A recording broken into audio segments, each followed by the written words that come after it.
This is man versus machine, where we bring Ed Feng in. He puts his numbers up against the odds makers. We give you three betting recommendations, and we're also going to be asking Ed his thoughts on some major games this weekend in Rivalry, College Football Week. Ed, welcome in. How you doing today, buddy?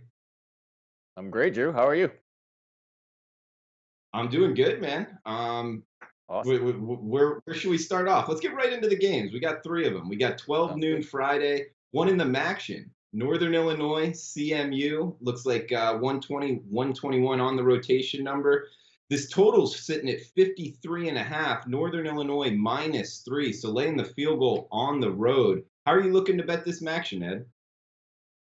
Yeah, this is definitely an under bet for me. I see a really strong defense in Northern Illinois, and I also see this game as a story of struggling quarterbacks. Illinois has been through a couple of them. Marcus Childers has taken over recently, but he hasn't been particularly good. And then on the other side of the ball, you see Central Michigan. You see Shane Morris. He's a guy that we saw a lot of here in Ann Arbor as the Michigan quarterback. He was a big recruit coming out of high school with a huge arm, and he was a guy that just really couldn't throw the ball with much accuracy. I definitely see this as a game where they're going to struggle to score. The weather isn't particularly bad in Michigan for this game. It doesn't look like it's going to be particularly bad, but when I make a number, I look at yards per play, expected yards per play in this game. I also look at total yards in this game to get a sense of the tempo in it. Definitely points to the under 53 and a half. All right, so a action game under for you, Ed. And yeah, you're right. Some quarterback issues there on the Northern Illinois side. So under 53 and a half, Northern Illinois, Central Michigan for the Friday action for Ed. Moving on to the Saturday slate, we got a 12 noon kickoff, SEC versus ACC in the Bluegrass State, like we were just talking about, Ed. We got Louisville on the road to Kentucky. Looks like this total set at 68. Louisville laying 10 pretty much across the board. Penny showing a 9.5. How you looking to bet this one, Ed? Yeah, I like the over in this game, and the story really gets down to Louisville's defense. This unit was pretty good last year, especially when they were undefeated for the early part of last season. The defense was spectacular. They brought a lot of the same guys back this season, but they lost their coordinator. Todd Grantham ended up going to Mississippi State. The Mississippi State defensive coordinator ended up coming to Louisville. He was known more as a recruiter than as a coordinator, and I think we've seen that on the field. Their defense is, with a lot of the same guys, has dropped off significantly from last year. Lamar Jackson is still Lamar Jackson. He's been fantastic. That offense still is rolling like they were last year, but you don't see it. You don't really hear much about it because they're not winning games like they were last year, and a lot of that is the defense. I've been looking for a Louisville over for a couple weeks now. The numbers really liked it last week against Syracuse, but Eric Dungy, the quarterback at Syracuse, was out, which makes it hard to take an over. I like the over in this game. I see a lot of points. Kentucky's not fabulous, but their offense is better than their defense. Steven Johnson in that unit should be able to put up some points against a pretty bad Louisville defense. Louisville will probably want some revenge for what happened last year, so I wouldn't be surprised if they put up some extra points towards the end of the game, even if they are up. And Ed, you bring up Lamar Jackson having a good year. I think his numbers are just short of where they were last year at this point. Are you surprised he's not getting Right. more Heisman hype as the reigning Heisman Trophy winner? Yeah, I mean, I think it's hard to get the Heisman hype when you've lost as many games as they have. I mean, I think they've won the last two, but what are they 7-4? I think that makes it. I think that makes it pretty hard. I mean, I don't know if Bryce Love gets to go to New York if Stanford had dropped another game this season. So I think you look a lot at the national picture, whether you're winning games. If it were a pure numbers thing, I think it'd be a totally different contest. All right, man. Moving on to the 8 o'clock slate. We got a good one here in the Apple Cup. We'll also get your opinion on some of the other big matchups. But 8 p.m. prime time, we got Mike Leach and company, Washington State Cougars against Washington in the Apple Cup. Like we said, looks like Washington laying 9, 48 and a half the total. How you looking to bet the Apple Cup, man? Yeah, so I like the side. I like laying the points in this one for Washington. This team has been incredible over the last 2 years. They have a top five defense by my numbers. That's adjusted yards per play. Their offense has even been better than they were last year. Of course, they took a complete game off against Arizona, and they ended up losing that game. They lost the game down at Stanford, which was by far their toughest game of the season. But efficiency wise, this Washington team is really good. Washington State's been incredible too. Their defense has really taken a step forward this year. You always kind of wonder if that's a little bit of a fluke with a Mike Leach team. The offense has actually stepped back a little bit, but I think just when I look at points per game adjusted for strength of schedule, which is what I have in my team rankings, when I look at yards per play adjusted for strength of schedule, when I look at my market rankings, they all point to Washington being at least 7 or 8 points better than Washington State on a neutral site. When you factor in that Washington is going to be at home, it suggests taking the points on Washington in this Apple Cup game. A couple things that you might want to think about in this game as well. Washington State had a week off last week, which certainly helps them. Another thing of motivation is that Washington's out of the running for the Pac-12 North. If they win this game, Stanford will win the Pac-12 North. If they lose this game, Washington State will win the Pac-12 North. So there's a little bit less motivation for Washington, but I can't see how that matters in a rivalry game. I mean, this is a game that you have circled on your calendar the entire season. I think Washington comes out motivated. They have the whole team there. I think they get it done. I think they can run away with this one. Yeah, I agree with you, Ed. I mean, motivation to take it out of that, I wouldn't factor that in very much at all. And I agree. I mean, motivation, I would just say is the same for both teams. Would you not?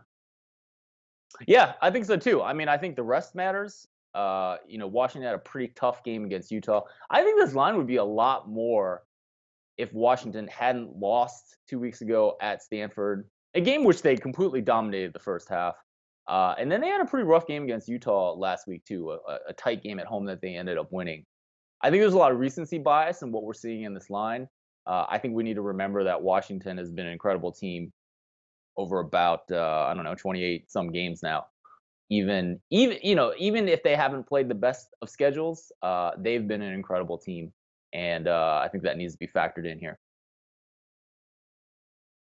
Yeah, man. Well, I'd be remiss if I didn't ask you about your opinion on the Iron Bowl, Auburn, Alabama. Which way are your numbers pointing you in this one? Yeah, actually, my numbers are landing right on top of the markets. I have Alabama about a 4-point favorite. Essentially, they will be a 60% win probability on the road at Auburn. The matchup I'm looking for in this game is if Auburn's offense can score against Alabama's defense, or just how they'll score. But I mean, how well they'll score against the defense. We know Alabama's defense is awesome, the first in the nation.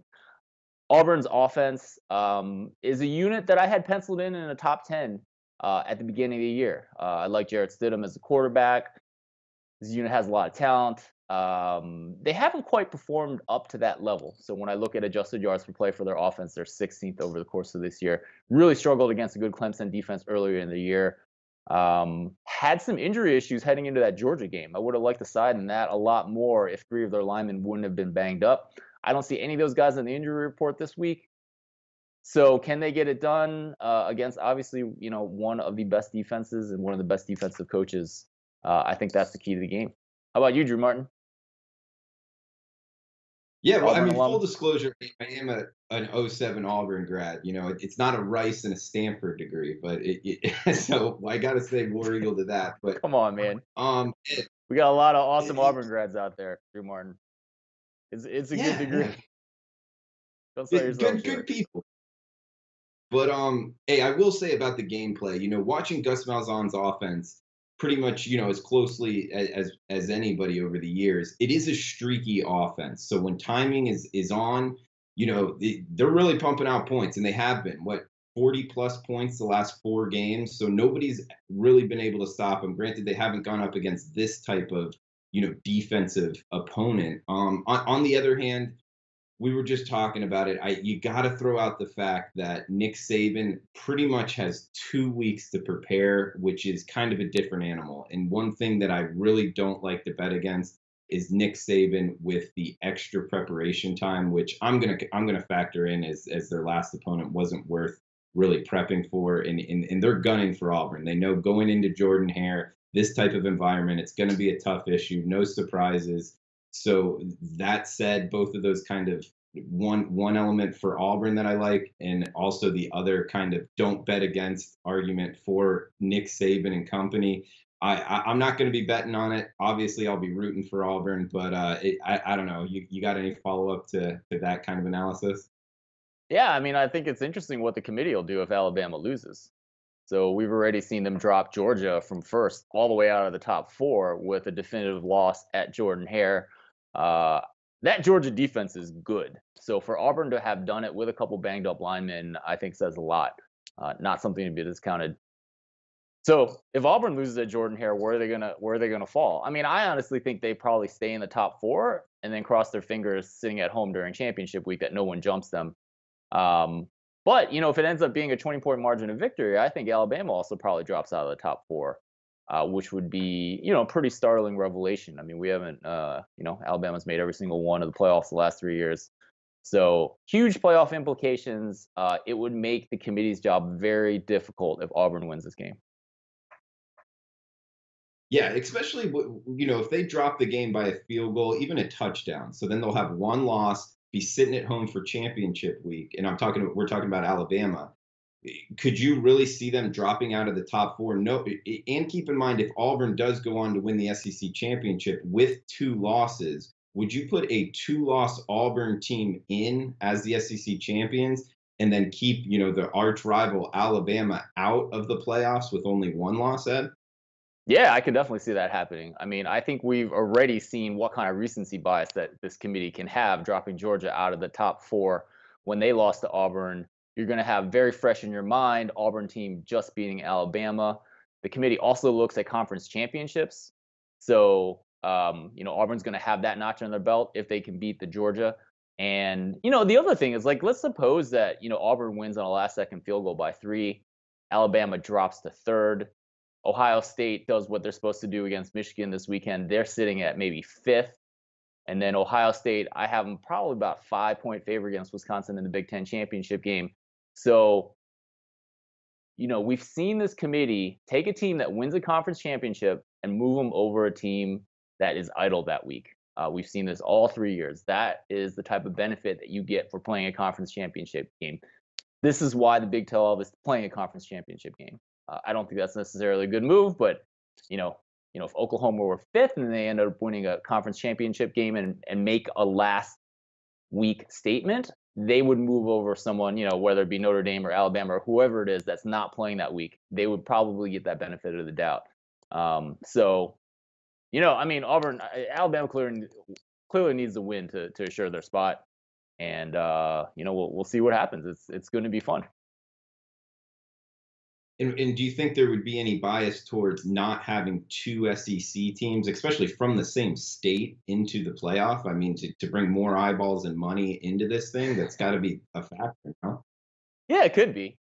I mean, it just all goes back to the stated goal of this committee is to have the 4 best college football teams. Now, many people have noted, well, if you want the 4 best college football teams, just let the analytics and Vegas decide who the 4 best college football teams. It's not the 4 best college football teams because Ohio State would be one of the 4 best college football teams. It is some combination of best and most deserving, and Ohio State's not deserving right now because they have 2 losses. So it's a tricky balance. We'll see what happens. I don't know. I don't think they have anything against having 2 teams from the same state and 2 rivals. I think. Yeah, I mean, I think a lot of it is how it shakes out. Can you imagine? Well, I mean, Clemson, Miami are going to meet in the ACC championship game. One of those teams is going to go in. Maybe Oklahoma loses to TCU in the Big 12 championship game. So, then you'd have like Clemson, Alabama, Auburn, Ohio State. I mean, the Pac-12 champ is out. I don't know. That seems like a pretty good 4 if that's what happens. I've heard the Pac-12 champion is out, Ed, but why? Like, what if these teams, there's no way you could see a Pac-12 champion get in? I mean, not no way, but I mean, I don't have the committee rankings in front of me, but I don't think any of them are in the top 8 right now, right? I mean, is Washington? I mean, Washington probably dropped after that Stanford loss. So yeah, the team I was thinking out of the Pac-12 with an outside shot that I'm kind of surprised isn't getting a little more pub at it is the USC Trojans, just sitting at 10-2. If they did end up winning the Pac-12, they do have the kind of following and bringing of the eyeballs of the West Coast. So that's why I would throw them out there. But I know that there's arguments against them as well. Just wanted to get your kind of final thoughts on why they're kind of left out. Yeah, I mean, absolutely. I mean, I think you have a Notre Dame team that, if they beat Stanford this week, is going to be ahead of USC in the rankings. I think we have a very clear memory of Notre Dame completely bulldozing over USC in South Bend this year. And I don't know how many of those committee members are going to be too sympathetic to the fact that two of their defensive linemen were hurt for that game. So I just think it's a hard road for USC. I it's yeah, it's just a bad year for. I mean, I think really what the Pac-12 needed to happen was for Washington not to lay an egg at Arizona State. I mean, that was one of the most befuddling games where they only go and score 7 points on the road. And I mean, these things happen. It's college football. The ball's not round. If that hadn't happened, it's a much different season for the Pac-12. Yeah, for sure. I mean, you bring up the Notre Dame game, and that's a great argument. And then the follow up can be, well, would Notre Dame have a shot? But then you bring up the Miami game, I and I think Notre Dame has a shot. I mean, they're going to need some help. They're going to need a lot of people to lose. But I mean, after running the numbers last week, I kind of saw a clear top three with Alabama, Oklahoma, and Clemson. And then there's like that next tier with the Miamis and the Auburns and the Wisconsins of the world that need to get a lot done, that aren't necessarily going to be favorites in their games moving forward. But if they can win those games, are contenders to kind of take that last spot. absolutely, man. Well, I think we've gotten some great college football playoff talk in. Anything you want to throw out before we shut it down, Ed? Yeah, absolutely. I think we should remember Oklahoma is catching quite a break. We've gotten a lot of news about Baker Mayfield and grabbing his crotch and how he suspended this game, but they don't get to face Will Greer against West Virginia this week. Kenny Hill didn't play last week for TCU. That's probably who they play in the Big 12 championship game. Kenny Hill probably plays, but is he banged up? Is he 100%? If he's not, I mean, that's a huge, huge break for the Oklahoma Sooners. Yeah, you're right. The Sooners getting some big breaks of late, and might continue to get the breaks all the way into the playoffs. But Ed, hey, just a recap of what you had. Washington -9. Looks like we got Louisville, Kentucky over 68, and the CMU Northern Illinois game under 53.5. Make sure to follow Ed on Twitter at the Power Rank. His work at thepowerrank.com. Make sure to sign up for his newsletter. I have. It's a great read. And yeah, that's it for Man vs. Machine. So best of luck while betting college football rivalry week. Hey guys, thanks for tuning in to our channel. Now, we've put a lot of work into producing all these free videos, so please help us out and keep all our content free for you forever by simply liking, sharing, commenting, and subscribing. Now, not to mention, a visit to our industry-leading website will warm the hearts of all our SBR employees, especially myself. Now, the links are over there to the left, so do check those out. Thanks for watching.